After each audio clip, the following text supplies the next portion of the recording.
Well, going off of that, I feel like the Divine Nine is a good example for the next thing that I was going to say.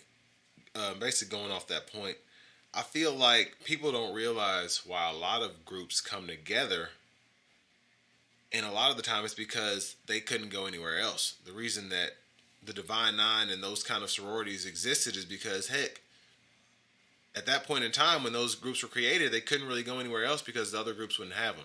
And I think about the issues with people are always talking about how come the Black Panthers did this, how come these people did that.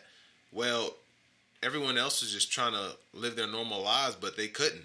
So they needed their own form, their own collective, so that they could come together and make something happen for themselves. And I think about what's that place called? Was it Oklahoma? I'm having a brain fart now. Where they basically, was it Black Wall Street or something? Tulsa. Tulsa, yeah. And they had that whole issue going on. That's over only there. one. There's several. There's some in Tennessee too, but continue. Yes. So basically, that whole Tulsa massacre, I think about that quite often because that really goes to show why a lot of people, especially for those of you that are listening, that are like, how come Black people feel a certain way? How come minorities feel a certain way? This is one of the reasons. They couldn't get wealth the normal way, the typical way, by doing what they were supposed to do.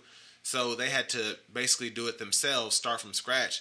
And they basically were like, okay, if they want us to leave them alone and do our own thing and they don't want to include us, we'll do our own thing. And then these people were like, no, you can't have that. So they basically went down there and pillaged, looted, killed just because they didn't like what they had. And you see this in so many other instances as well. I think about... Before you go off topic, though, a question for the time. I think it's very, very relevant for the times we're living in now. Right. If it wasn't economic, what was it? That's a rhetorical question. Feel free to carry on. But again, if it wasn't economic, what was the issue? Shh. Okay. Well, going off of that, I think it's a little bit of both because, again, what I was saying with that, and I'm glad you put that in front, these people were basically jealous that these people had all this going for them despite the odds, despite all the odds being against them, despite there being so much pushback from them being successful.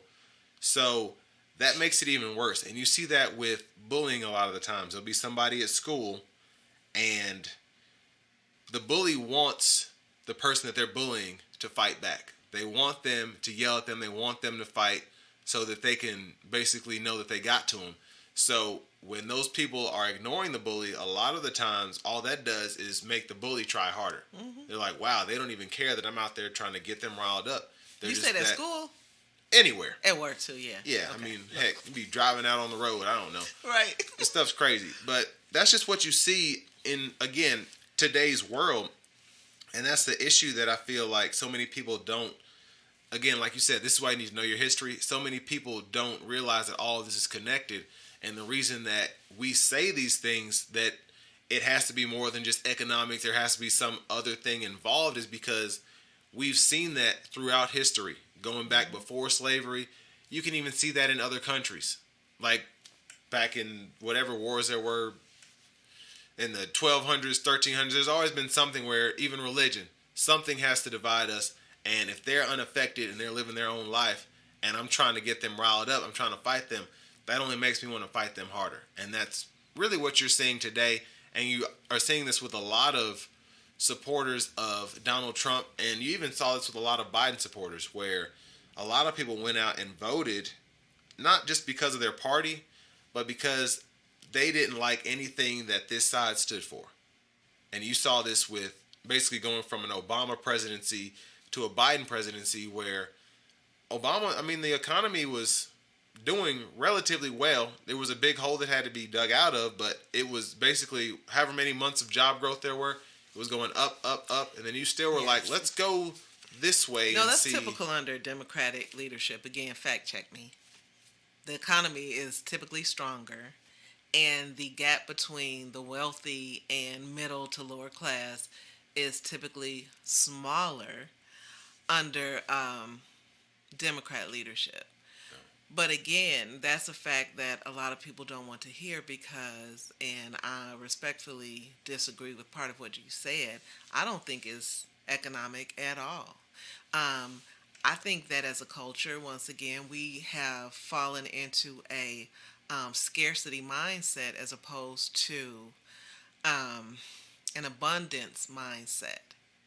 Because who's counting the beans? Who said there'll only be enough beans for this type of person, but not this type of person? Like, where did that even come from? You have people who want to talk about this is economic for me, that if their life depended on it, couldn't count to 20. So you are not going to sit in my face and say, well, this is all about economics, because it's not.